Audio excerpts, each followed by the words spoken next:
Voilà, donc on va continuer ce qu'on avait commencé d'aborder il y a un mois maintenant, ce sujet, la souffrance qui précède la gloire. La souffrance qui précède la gloire. Alors pour ceux qui peut-être n'étaient pas là, je vais faire un bref résumé comme j'ai l'habitude de faire. On a vu ensemble quelle était l'origine de la souffrance. Le message est disponible sur YouTube pour ceux qui désirent le regarder. On a vu ensemble l'origine de la souffrance, on est retourné dans la Genèse. Lorsque Adam et Ève vont désobéir à Dieu, Dieu va déclarer certaines paroles contre le diable, certaines paroles pour Ève, pour Adam. Et voilà, maintenant tu vas enfanter avec souffrance. Toi, Adam, ce sera la sueur de ton front que tu vas récolter du fruit de la terre, etc. etc. Et c'est là qu'a commencé la souffrance. Dans le jardin d'Éden, point de souffrance. L'homme et la femme étaient en totale harmonie avec Dieu. Il y avait la paix. Et à partir de la désobéissance, il y a eu la souffrance. On a vu donc l'origine de la souffrance et on a tiré une première conclusion qui me semble tellement importante sur laquelle je veux insister, c'est que tout le monde souffre. Tout le monde souffre, point. De toute génération, de tout lieu, tout le monde souffre, quel que soit notre rang social, quel que soit notre compte en banque, quelle que soit notre renommée, peu importe, tout le monde souffre tôt ou tard, d'une manière ou d'une autre. Ça, c'est la première conclusion qu'on a vue ensemble. La deuxième conclusion qu'on a vue ensemble, au travers de ce que Job va dire, on va voir qu'il y a deux façons de souffrir. En tout cas, deux manières de traverser la souffrance. Soit seul, essayer de se débattre par nous-mêmes, ou bien en comptant sur Dieu. Et je crois que ça fait toute la différence. Job, il dit, pour moi, j'aurai recours à Dieu, je vais me confier dans le Seigneur. Je vais souffrir, l'homme né pour souffrir, dira Job, mais moi, j'aurai recours à Dieu, je vais m'appuyer sur lui. Et ça va faire toute la différence. Ça, c'est très important aussi. On a vu une première solution. D'accord, donc nous souffrons tous, mais il y a deux manières de souffrir. Quand on souffre et qu'on se confie dans le Seigneur, dans la pratique, comment est-ce qu'on fait? Et Jacques va nous donner un premier élément. Il dit, si quelqu'un souffre, quelqu'un est-il dans la souffrance, qu'il prie. Qu'il prie. Et on a vu ensemble que justement dans la pratique, c'est à ce moment-là qu'on prie le moins. Tous, en tant qu'on est. Quand on commence à souffrir, on commence plutôt à ruminer, on commence plutôt à s'inquiéter, on commence plutôt à repasser les choses dans notre cœur, à se plaindre, certaines fois peut-être à grogner un peu. Mais quand on souffre, c'est le moment justement de prier et de prier davantage. On a pris en opposition ce verset des Proverbes où il est dit « Si tu faiblis au jour de la détresse, ta force ne sera que détresse ». Donc ce n'est pas le moment de faiblir quand il y a la souffrance, quand il y a l'épreuve, mais c'est le moment justement de se confier dans le Seigneur. Amen. Et puis on s'était quitté sur la lecture dans la première lettre de Pierre, on va la reprendre ensemble. Première lettre de Pierre, chapitre 4. Et nous avions lu ensemble du verset 13 jusqu'au verset 16. Première lettre de Pierre, chapitre 4, du verset 13 au verset 16. Réjouissez-vous, au contraire, de la part que vous avez aux souffrances de Christ, afin que vous soyez aussi dans la joie et dans l'allégresse lorsque sa gloire apparaîtra. Je vous avais dit qu'on va voir ensemble beaucoup de versets où il est question de souffrance et de gloire ensemble. Lorsque sa gloire apparaîtra. Verset 14. Si vous êtes outragés pour le nom de Christ, vous êtes heureux, parce que l'Esprit de gloire, l'Esprit de Dieu repose sur vous. Quelqu'un peut dire Amen? Il est blasphémé par eux, mais il est glorifié par vous. Que nul de vous, en effet, ne souffre comme meurtrier, ou voleur, ou malfaiteur, ou comme s'ingérant dans les affaires d'autrui. Mais si quelqu'un souffre comme chrétien, qu'il n'en ait point honte, et que plutôt il glorifie Dieu à cause de son nom. Amen. Donc on s'était quitté sur cela, et on avait vu ensemble, on avait commencé à voir ensemble une deuxième solution, c'est de s'y préparer.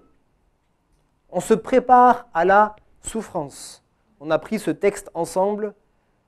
Veillez, votre adversaire le diable rôde comme un lion rugissant, cherchant qui il dévorera. Donc quand on sait une chose, quand on y est préparé, on n'est pas surpris et on gère mieux la situation, n'est-ce pas? Donc il faut s'y préparer. Et c'est sur cela que je voudrais continuer ce matin, si vous me le permettez. Se préparer, s'attendre à des attaques, des tentations, des épreuves, des souffrances. Il faut s'y attendre. Ah, c'est vrai, comme j'ai commencé il y a un mois maintenant, j'ai dit, ce n'est pas un message populaire, ce n'est pas un message qu'on a envie d'entendre. Pasteur, vous ne pouvez pas me dire autre chose que de dire qu'il faut se préparer à la souffrance? Oui, j'aimerais vous dire autre chose. Mais je veux vous dire aussi ce qui est la réalité du quotidien, sinon vous allez me dire, entre ce que vous me prêchez et ce que je vis, il y a tellement d'écart. Non, non, on prêche la réalité du quotidien, et on prêche aussi la parole de Dieu. Préparons-nous, préparons-nous. Toujours dans 1 Pierre, je cite simplement 1 Pierre 4 au début du chapitre, au verset 1. « Ainsi donc, Christ ayant souffert dans la chair, vous aussi armez-vous de la même pensée. » C'est biblique. Ce que je suis en train de vous dire est biblique. Armez-vous de la pensée de souffrir. Ça veut dire quoi? Préparez-vous. Qui est-ce qui s'arme? C'est quelqu'un qui part au combat, n'est-ce pas? Quand on part au combat, avant de partir au combat, on s'arme, on revêt notre armure. Okay? On est en train de se préparer. Okay? On se prépare à la souffrance. Et puisqu'on se prépare à la souffrance, on s'arme de la pensée de souffrir. Ne courez pas trop vite, on avance doucement. Parce qu'on va se rendre compte tout à l'heure qu'il y a deux manières de souffrir. Là, on ne parle plus du fait de compter sur Dieu ou de ne pas compter sur Dieu. On compte sur Dieu, mais il y a deux manières de souffrir, deux raisons pour lesquelles on souffre, si vous voulez. Ok? Mais il faut se préparer à cela. Il faut se préparer à cela. Il dit, armez-vous de la même pensée. Christ a souffert. Oui, Christ a souffert. Vous connaissez ce passage, je lis simplement pour vous. Ésaïe chapitre 53, versets 3 à 5. Méprisé, abandonné des hommes, homme de douleur et habitué à la souffrance, semblable à celui dont on détourne le visage. Nous l'avons dédaigné. Nous n'avons fait de lui aucun cas. Cependant, ce sont nos souffrances qu'il a portées, c'est de nos douleurs qu'il s'est chargé, alléluia, et nous l'avons considéré comme puni, frappé de Dieu et humilié. Homme habitué à la souffrance. Christ a souffert. Christ a souffert physiquement, mais Christ a souffert aussi du rejet des siens. Christ a souffert de la moquerie. Christ a souffert de l'humiliation. Christ a souffert en tout point de vue. Quelle que soit la souffrance que nous pouvons vivre, il l'a connue lui aussi. Et peut-être plus encore. Et il dira avant de partir, s'ils ont fait cela au bois vert, que feront-ils au bois sec? Et là encore, il est en train de préparer ses disciples en disant, moi, le Fils de Dieu, ils m'ont fait souffrir. Préparez-vous aussi à souffrir à cause de mon nom. On va y venir dans un instant. Préparons-nous donc à la souffrance.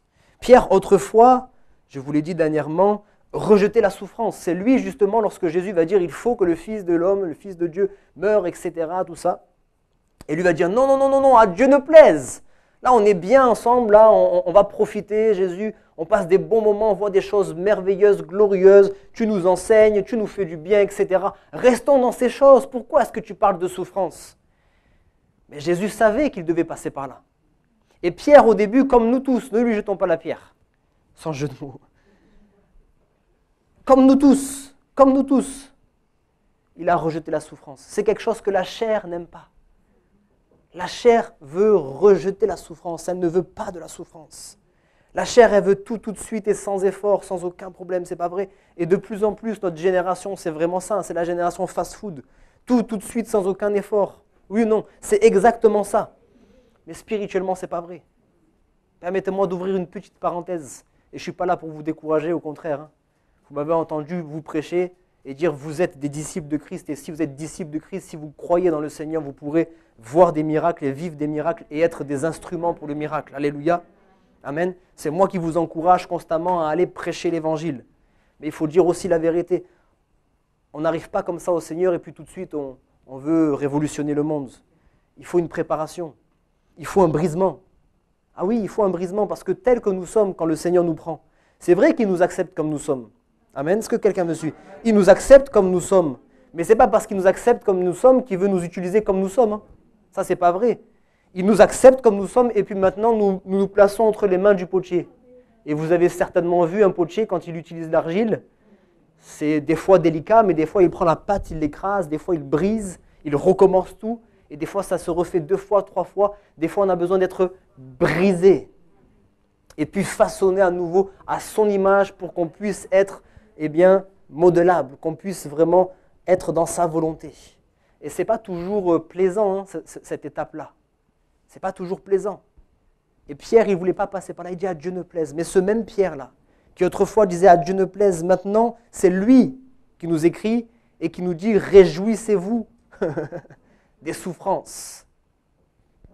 Et quand Pierre dit « réjouissez-vous des souffrances », il ne dit pas juste « allez, faites-le, moi je ne le ferai pas hein. ». Vous savez que Pierre s'est réjoui des souffrances lui aussi. Je prends avec vous un texte que vous connaissez. Hein. Je prends avec vous, si vous voulez bien, un texte dans le livre des Actes, chapitre 5, verset 41. Les apôtres, dont Pierre faisait partie, on est d'accord ? Oui, on est d'accord, ok. Les apôtres se retirèrent de devant le Sanhédrin, joyeux, heureux, alléluia, d'avoir été jugés dignes de subir des outrages pour le nom de Jésus. Et ils en avaient subi des outrages. Hein. Ils avaient souffert. Hein. Mais ils se sont retirés joyeux, heureux. Alors quelqu'un me dira, mais c'est un peu bizarre là quand même ce que vous êtes en train de me dire. Vous êtes en train de me dire qu'on souffre et en plus on est content de souffrir. C'est un peu bizarre quand même. Hein. Non, mais on n'est pas juste content de souffrir. On est heureux d'être jugé digne de souffrir pour Christ. On va y venir, c'est ça qui est important. Je veux aller doucement parce que c'est très important toutes ces étapes. Mais on va y venir, souffrir pour Christ. Souffrir pour Christ. Alors quelqu'un me dira, pasteur, vous me demandez beaucoup. Accepter la souffrance, je veux bien. De toute façon, je n'ai pas le choix. Hein. On a compris ça maintenant, avec cette conclusion, tout le monde souffre, je n'ai pas le choix. Je veux bien l'accepter. Mais de là à m'en réjouir, quand même, il ne faut pas exagérer. Est-ce que j'ai vraiment des raisons de me réjouir ? On va voir ensemble. La première chose, lorsque nous souffrons, nous avons part à une grande consolation et à la gloire à venir. Il est dit, réjouissez-vous au contraire dans ce qu'on vient de lire, de la part que vous avez aux souffrances de Christ, afin que vous soyez aussi dans la joie et dans l'allégresse lorsque sa gloire apparaîtra. Amen. Vous avez le droit de dire Amen. Hein? Vous avez le droit de dire Amen. Souffrance qui précède la gloire. 2 Corinthiens chapitre 1 verset 7. Je cite pour vous, ceux qui veulent noter les références, vous le pouvez. 2 Corinthiens chapitre 1 verset 7. Et notre espérance à votre égard est ferme, parce que nous savons que si vous avez part aux souffrances, vous avez part aussi à la consolation. Voilà pourquoi j'ai des raisons de me réjouir lorsque je souffre pour Christ, lorsque je souffre en Christ. Parce qu'après ma souffrance, il y aura une récompense, il y aura la gloire éternelle et il y aura la consolation du Seigneur.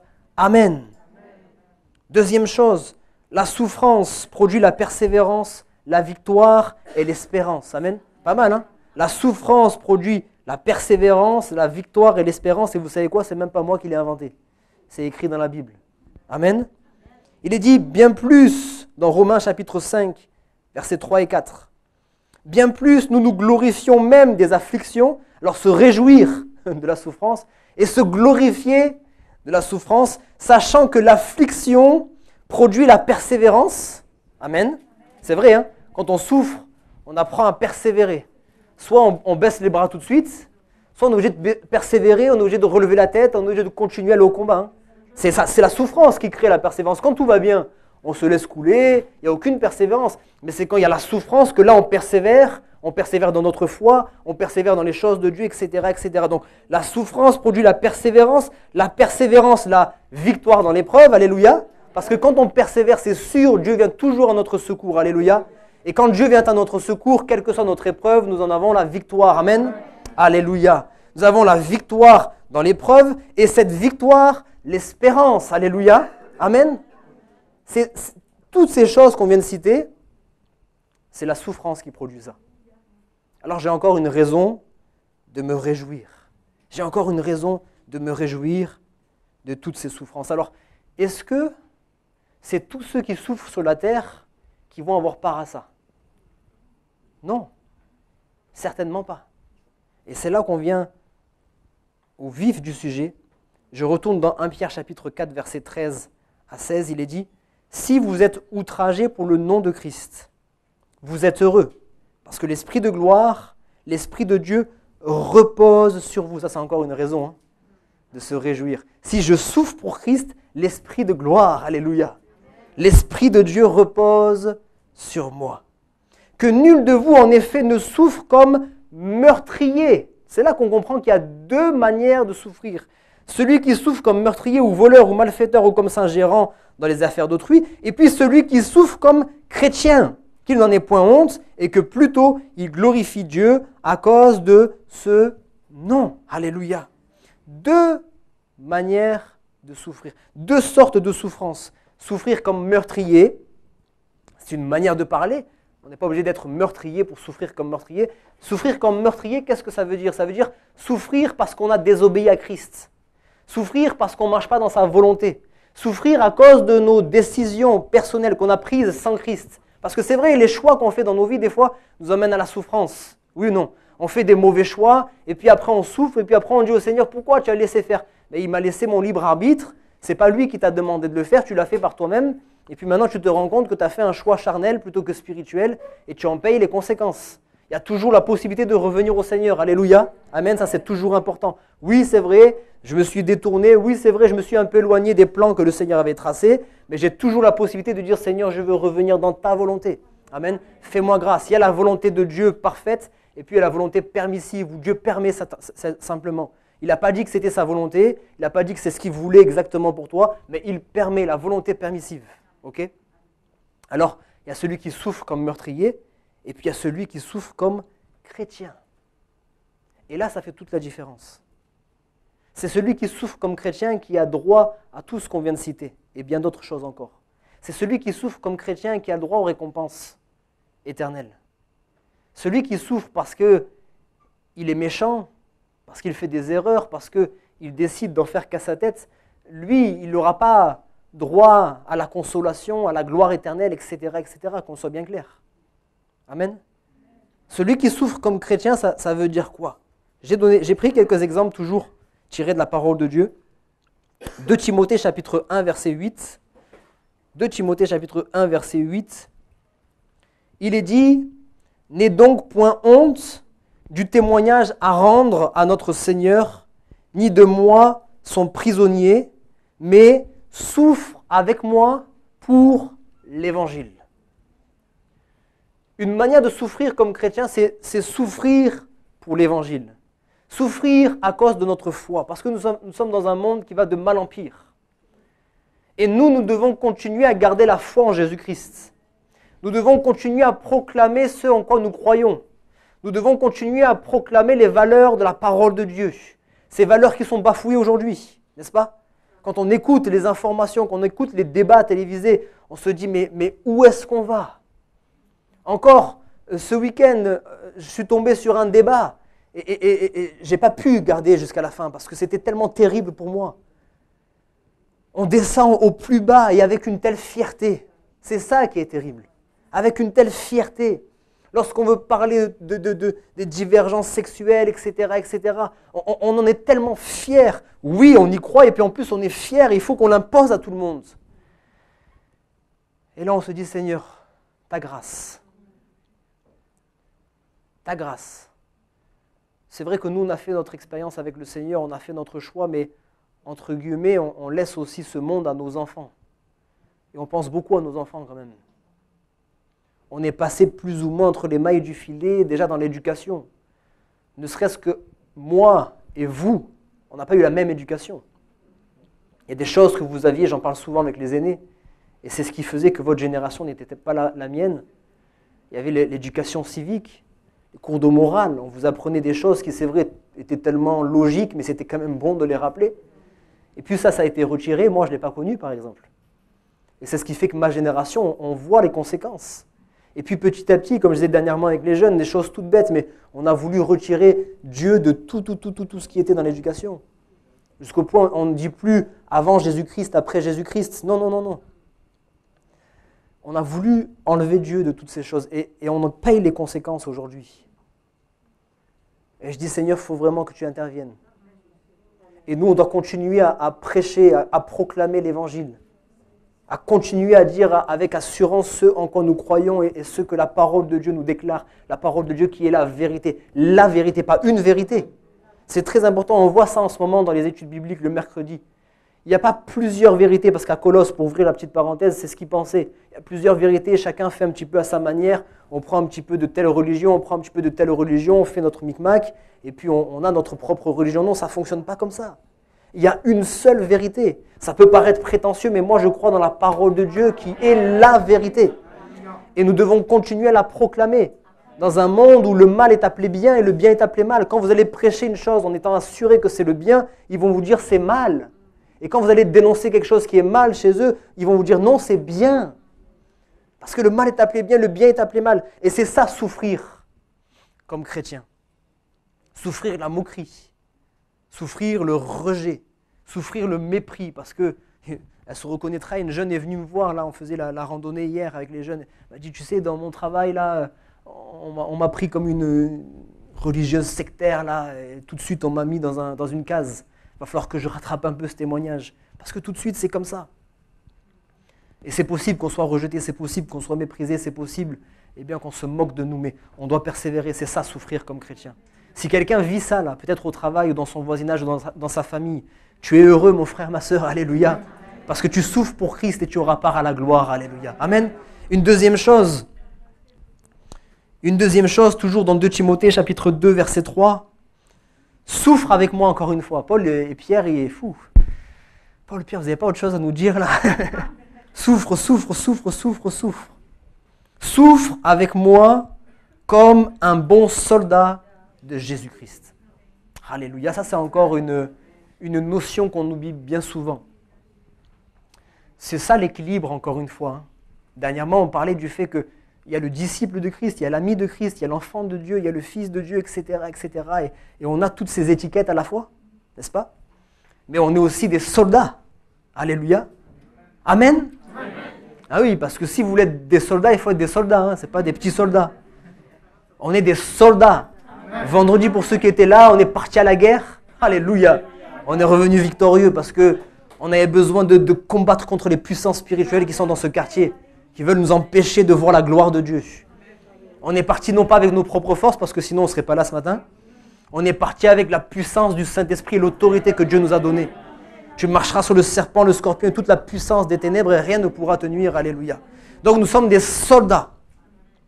Mais un soldat, il est dans la bataille. Même s'il va finir par avoir la victoire, dans la bataille, on prend des coups. Oui, il n'y a pas de victoire sans combat. Il n'y a pas de joie sans souffrance. Il faut partir au combat. On est engagé dans une guerre qui, vous le savez, n'est pas une guerre charnelle, mais une guerre spirituelle. C'est très important, ne l'oublions jamais aussi. Je suis obligé d'ouvrir encore une autre parenthèse. Ça, on a besoin de le comprendre, surtout quand on prie pour le réveil, comme on le fait. Quand on prie pour le réveil, d'un coup, c'est des foules de personnes qui viennent. Hein. Alors, même si ce n'est pas 1000 personnes, peu importe s'il y a ne serait-ce que 10 personnes qui arrivent. Vous savez, dans cette foule de personnes, il va y avoir des gens vraiment de mauvaise vie. Hein. Des gens qui sont habillés d'une manière vraiment indécente. Des gens peut-être qui sentent mauvais. Des gens qui sont grossiers. Des gens qui sont matu-vus, vulgaires, etc. Toutes les choses que dans l'église, on n'y est pas habitué. Et puis voilà, c'est pas trop notre tasse de thé. Parce qu'on veut qu'il y ait le calme, on veut qu'il y ait l'ordre, etc. Mais il faut qu'on accepte d'abord. Parce qu'il faut le temps de changer. Il faut le temps de changer. C'est vrai qu'on ne va pas dire restez comme vous l'êtes et puis continuez au culte à crier fort. Non. C'est vrai, ce n'est pas ce qu'on va dire, mais il faut les aimer. Il faut les aimer. Et c'est important parce que c'est là où je reviens sur mon combat chair et esprit. Si on combat contre la chair, c'est-à-dire contre la personne elle-même, là, on va faire des dégâts. Mais si on comprend que c'est spirituel, on va prier pour la personne. Dire Seigneur, libère-la de ses anciennes habitudes. Libère-la de ses addictions, libère-la de telles choses et de telles choses, de tels systèmes de pensée. Et là, nous allons voir des choses merveilleuses. Il n'y a pas de plus grand miracle qu'une vie qui est transformée par le Seigneur. Et quand on la voit, cette transformation, c'est merveilleux. Amen. Et c'est ce qu'on veut vivre aussi. Souffre avec moi comme un bon soldat de Jésus-Christ. Je cite simplement pour vous Éphésiens 6,12 que vous connaissez très bien. Car nous n'avons pas à lutter contre la chair et le sang, mais contre les dominations, contre les autorités, contre les princes de ce monde de ténèbres, contre les esprits méchants dans les lieux célestes. Nous menons un combat spirituel contre des forces spirituelles qui ne se reposent jamais. Vous savez ça? Elles ne se reposent jamais. Elles se reposeront seulement le jour où Jésus viendra pour les jeter dans les temps de feu éternel. Mais jusque-là, elles ne se reposent pas. Constamment, constamment, constamment. Et je te disais vendredi, ça ne les dérange pas de venir même au milieu d'une réunion pour déranger l'ordre de la réunion. Vous savez ça? Et je prenais simplement l'exemple de Job, où Satan lui-même est venu dans une réunion où les fils de Dieu étaient venus devant Dieu, s'étaient présentés devant Dieu. Et Satan lui-même n'a pas eu honte.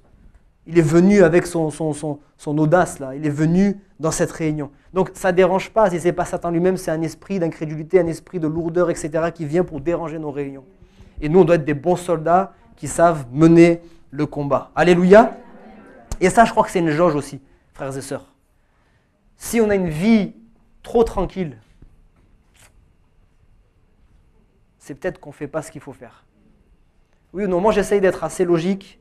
Il faut être spirituel, il faut essayer d'avoir la révélation de la parole de Dieu et tout, mais il faut essayer aussi des fois, le Seigneur dit jugez vous-même. Hein. Il dit vous devez souffrir, il dit heureux serez-vous quand vous serez persécutés à cause de mon nom, etc., etc. Ça veut dire que si je ne vis pas ces choses, c'est que je ne dérange pas assez l'ennemi. Oui ou non? Je ne dérange pas assez l'ennemi. Je ne dérange pas assez l'ennemi dans mon témoignage. Si je ne témoigne pas beaucoup, il dit va continuer à prier à l'église, hein, ça ne concerne que toi. Je vais essayer de te faire arrêter dans ta course, mais au pire, si déjà il n'y a que toi qui es chrétien, c'est une chose. Tant que tu ne témoignes pas aux membres de ta famille, tant que tu ne témoignes pas trop aux voisins et aux collègues de travail, vas-y, fais ta vie du dimanche. Mais quand vous allez commencer à témoigner, et à témoigner, à témoigner, quand vous allez commencer à vous mettre à genoux devant le Seigneur, parce que quand on est à genoux, là, on pourrait croire humainement que c'est une marque de faiblesse, on s'abaisse. Mais quand on s'abaisse devant Dieu, qu'est-ce que nous dit la Bible? C'est lui qui nous élève au temps convenable. Et quand nous, on est à genoux, je peux vous assurer que le diable, il tremble. Le diable, il tremble. Et peut-être il faudrait que le peuple de Dieu se mette de plus en plus à genoux. Et plus on va se mettre à genoux, plus il va falloir s'attendre aussi aux souffrances. C'est une jauge pour nous. Si je ne suis pas assez persécuté, c'est peut-être que je ne remplis pas assez mon rôle d'ambassadeur du royaume de Dieu sur cette terre. Parce que sinon, je dois m'attendre à certaines persécutions. Amen. 2 Timothée chapitre 4, verset 5. On est toujours ensemble, c'est ok? 2 Timothée chapitre 4, verset 5. Mais toi, sois sobre en toutes choses, supporte les souffrances, fais l'œuvre d'un évangéliste, remplis bien ton ministère. Je me dis que si des hommes, comme je disais tout à l'heure, Pierre, Paul et tant d'autres encore, parlent autant de la souffrance, c'est qu'ils l'ont autant vécu. Et à chaque fois, quand ils parlent de la souffrance, on voit que c'est en lien avec leur ministère. Ça veut dire que si le ministère qu'ils ont eu a porté tant de fruits, c'est lié certainement à la souffrance qu'ils ont connue aussi. Alors c'est toujours bien de vouloir vivre les choses. Et vraiment, je vous encourage souvent. Moi, c'est comme ça que j'ai grandi spirituellement dans mes débuts, dans la foi. J'allais chercher les grands, entre guillemets, les grands de l'Église, les aînés de l'Église. Et j'essayais d'apprendre de eux, j'essayais toujours de... Voilà, c'est vrai dans le monde séculier aussi. Hein. On voit les enfants qui sont toujours avec des plus petits qu'eux, ils grandissent moins vite que les petits frères et les petites sœurs qui sont toujours avec les grands frères et les grandes sœurs, vous avez remarqué? Parce qu'ils sont stimulés, tout simplement, stimulés dans la parole, stimulés voilà, dans la motricité, etc. Ils sont stimulés. Amen, on est d'accord? Et spirituellement, c'est pareil. Ne vous y trompez pas, les mauvaises compagnies corrompent les bonnes mœurs. Quelles sont vos fréquentations? Si elles sont mauvaises, elles vont vous tirer vers le bas. Si elles sont bonnes, elles vont vous tirer vers le haut. Alléluia. Alors on a besoin de revenir. Et Pierre et Paul et tant de frères comme ça, si on veut vivre ce qu'ils vivent, il faut accepter aussi de payer le prix qu'ils ont payé aussi. Et ils ont voulu souffrir avec Christ. Ils ont accepté de souffrir avec Christ. Alors il dit, supporte les souffrances, fais l'œuvre d'un évangéliste. Je n'ai pas le temps de développer ce matin, mais simplement vous dire ou vous rappeler que l'un des meilleurs remèdes pour supporter la souffrance, c'est de porter les fardeaux des autres. Fais l'œuvre d'un évangéliste. Un évangéliste, qu'est-ce qu'il fait? Il s'occupe des âmes perdues. Il s'occupe de ceux qui souffrent. L'évangéliste, souvent, lui-même, il est malade.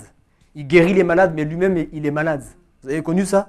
L'évangéliste, il prie pour les gens, mais souvent, lui-même, il a des fardeaux, etc., etc., etc. Il ne s'occupe pas de ses propres fardeaux. Il n'est pas dans le déni. Encore une fois, il faut un équilibre, parce qu'on a des fois des problèmes à ce niveau-là. Ah, je pense toujours aux autres. Vous savez, il y a des gens qui sont trop altruistes. J'en connais des gens comme ça. Mais mon frère, ma soeur, ça va? Oui, oui, ça va, parce qu'à côté de lui, oui, c'est vrai, on peut toujours trouver pire que nous. Mais j'aime citer cette parole de Job. Il dit, tous ceux qui souffrent ont droit à la compassion. C'est vrai qu'à côté de l'autre, c'est pas... Oui, mais tu souffres quand même. Pense à toi quand même. Parce que si tu fais que porter les fardeaux des autres à chaque fois, et que toi tu ne t'occupes pas de décharger tes fardeaux au pied du Seigneur, tu vas finir écroulé par les fardeaux. Je dis souvent, c'est comme un médecin qui est lui-même malade, il a la grippe et il continue à recevoir des gens dans son cabinet. C'est ridicule. Parce qu'il risque de contaminer d'autres personnes aussi. Donc on a besoin d'avoir cet équilibre.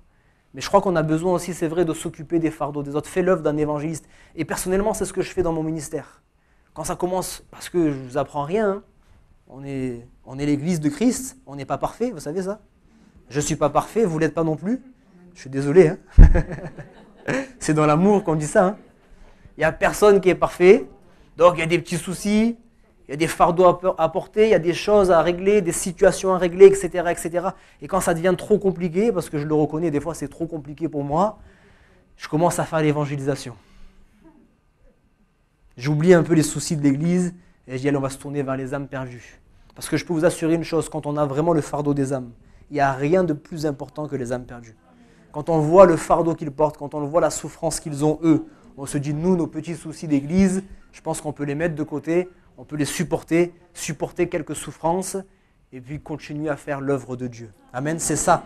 Fais l'œuvre d'un évangéliste, occupe-toi des âmes, occupe-toi des autres. Parce que le fardeau des autres, il est toujours plus léger que le nôtre, dans le sens où on a toujours du recul par rapport à la situation qu'ils ont.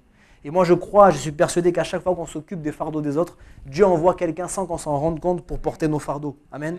Dernièrement, c'est Charles qui citait cela. Job a été guéri au moment où il a prié pour ses amis qui n'étaient pas des vrais bons amis. Hein. Oui ou non? Quand on lit tout ce qu'ils ont dit sur lui, bon, mais il a prié pour eux quand même. Et au moment où il a prié pour eux, c'est là qu'il a été guéri. Il ne s'est pas occupé de sa maladie. À un moment donné, il s'est occupé des autres. Et quand il s'est occupé des autres, Dieu s'est occupé de lui. Alléluia. Cherchez le royaume et la justice de Dieu et toutes choses vous seront données par-dessus. Ça veut dire je m'occupe des affaires de Dieu pendant que je m'occupe des affaires de Dieu. Lui, il s'occupe des miennes. Amen. Et quand c'est comme ça, c'est merveilleux. Alléluia. On peut voir ensemble un dernier point? Yes. 1 Corinthiens chapitre 6, verset 7. Et puis on va terminer avec ça. 1 Corinthiens chapitre 6, verset 7.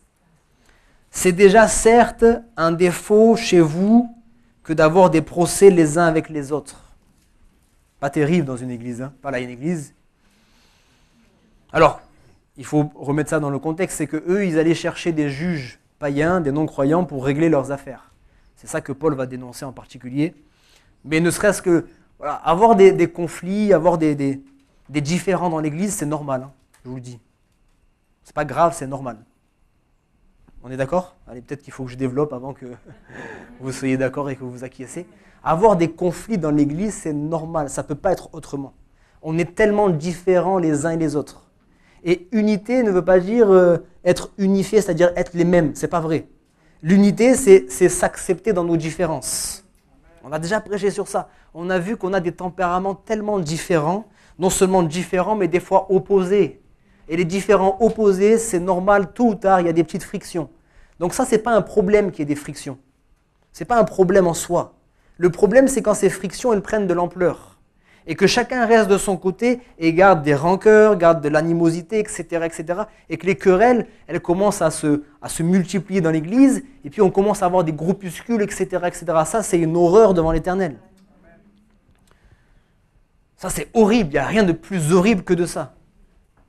Mais la friction en elle-même, ce n'est pas un problème. À partir du moment où on est capable de ravaler notre fierté, notre orgueil, dire bon, j'ai peut-être pas accepté la manière dont tu m'as parlé, j'ai peut-être pas accepté la manière de faire, etc., etc., mais je pardonne. Parce qu'il n'est pas comme moi, parce qu'elle n'est pas comme moi, je pardonne. Il dit, c'est une chose, pourquoi ne souffrez-vous pas plutôt quelques injustices? Souffrir en tant que chrétien. Souffrir des injustices. Ça, c'est horrible, hein. Alors, je ne sais pas si vous êtes comme moi, mais moi, j'ai horreur de l'injustice. Je suis capable d'accepter, si je souffre parce que j'ai fait une erreur, je suis capable d'accepter. Mais si je souffre injustement, aïe, aïe, aïe, aïe, aïe, aïe, aïe, aïe. Non, non, non, non, non, non, non, non, mais il faut non, non. J'essaye de régler les choses. Non, non, mais c'est pas juste.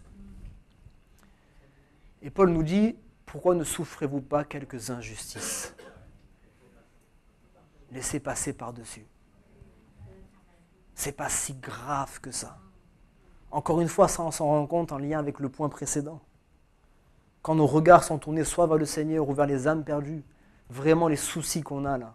Et je suis persuadé, pour montrer que c'est normal les soucis dans l'église, il n'y a pas une seule personne qui peut lever la main pour me dire j'ai jamais eu ne serait-ce que le moindre petit accroc avec un frère ou une sœur. C'est pas vrai, je ne vous croirais même pas. J'ai confiance en vous, mais il y a des accrocs. Alors béni soit le Seigneur si ces accrocs sont restés à des accrocs et que très rapidement ça s'est arrangé, tant mieux. Mais des accrocs, il y en a eu. Et peut-être même que vous n'avez jamais discuté avec la personne elle-même, mais vous avez gardé dans votre cœur le fait qu'il vous est passé devant sans vous dire bonjour, le fait qu'il a fait ci ou qu'il a fait ça ou que machin, etc. Des accros, ça existe. Ça existe. Mais il faut qu'on soit capable de souffrir des injustices. Parce que les exemples que vous avez en tête là, des différends que vous avez eus vous-même, ou peut-être vous avez entendu que lui, il a eu avec elle, etc., etc. Franchement, quand on se pose 2 minutes, c'est de l'enfantillage, oui ou non? C'est vraiment de l'enfantillage. Encore heureux que ce n'est pas des problèmes trop importants dans l'église. C'est de l'enfantillage. Mais l'ennemi, il est bon pour ça. Hein. Diviser pour mieux régner. Il est bon de rien là. De rien, je parlais hier avec une sœur. Je termine avec ça. Et je disais, les plus grands problèmes dans l'église ou même dans le monde, très souvent, c'est une question de communication. Manque de communication ou mauvaise communication. On communique mal ou on ne communique pas du tout. Et quand on ne communique pas et qu'on communique mal, c'est compliqué parce que si vous ne communiquez pas avec moi, qu'est-ce que je vais faire? Vous allez me pousser à interpréter. Oui ou non? Quand une chose est dite clairement, je n'ai pas besoin d'interpréter. Si je viens vous dire « ouais mais j'ai compris ça », je dis bah, « t'as mal compris parce que je t'ai dit clairement telle chose. Je te dis les choses, c'est réglé. On n'en parle plus. Mais si vous ne dites pas les choses, moi je suis obligé d'interpréter. Oui ou non? Parce qu'il va bien falloir que j'ai une réponse, moi. Pourquoi il s'est passé telle chose? Pourquoi il a dit ça? Pourquoi il l'a fait de telle manière? J'interprète. Et en interprétant, je vais interpréter à ma manière. Selon les éléments que moi, j'ai pas, les éléments que vous avez. Et moi, très souvent, j'ai pas les mêmes éléments que vous. Vous comprenez? Voilà pourquoi le simple fait de parler, frères et sœurs, c'est un point tellement important. Je voudrais prêcher 6 semaines sur ça. Je ne vais pas le faire, vous en faites pas. Hein. Mais c'est tellement important. Quand on communique, frères et sœurs, c'est vrai qu'on tremble. Hein. Moi, le premier en tant que pasteur, quand je dois parler à quelqu'un pour lui dire une chose, je tremble parce que je ne veux pas qu'elle le prenne mal, parce que je ne veux pas si. Et des fois, il faut le dire. Mais une fois que c'est fait, c'est vrai, c'est vrai. Une fois que c'est fait, voilà, frères et sœurs, sagesse. Frères et sœurs, s'il vous plaît, sagesse. Sagesse et douceur. Quand on fait avec sagesse et douceur, on met 5 paires de gants pour ne pas blesser. On dit Seigneur, frère, excuse-moi. Voilà, on le prend à part, pas devant tout le monde. Frère, excuse-moi, vraiment, il faut que je te parle de quelque chose. Peut-être que je me trompe, je ne sais pas. Bon, souvent, moi, je tourne autour du pot. Au moins, la personne, elle comprend que je ne l'attaque pas de face comme ça. Mais je ne sais pas, peut-être que je me trompe, etc. Mais voici mon ressenti. Et puis la personne, elle me dit, t'as bien fait d'avoir ce ressenti parce qu'il est vrai. Bon, maintenant, on en parle. Ou dire, ah non, mais pas du tout. Ah non, mais là, pas du tout. C'est pas du tout ça. Et puis, il m'explique et d'un coup, les choses sont claires. Et il n'y a plus de raison d'être en conflit. Amen. Souffrez quelques injustices. Quand vous faites ça, vous souffrez comme chrétien. Et le dernier juge, je le cite, on n'a pas besoin de développer, dit, si un membre du corps souffre, tous souffrent avec lui. Ça aussi, c'est souffrir comme chrétien. Quand on est chrétien, on n'est plus seul parce que Dieu est avec nous, mais on n'est plus seul aussi parce qu'on participe, on communie ensemble, dans les joies et dans les souffrances aussi. Amen. Que Dieu nous donne d'être des personnes qui souffrent comme chrétiens, et puis sûr, on aura des récompenses éternelles. Alléluia. On termine par la prière, vous voulez bien?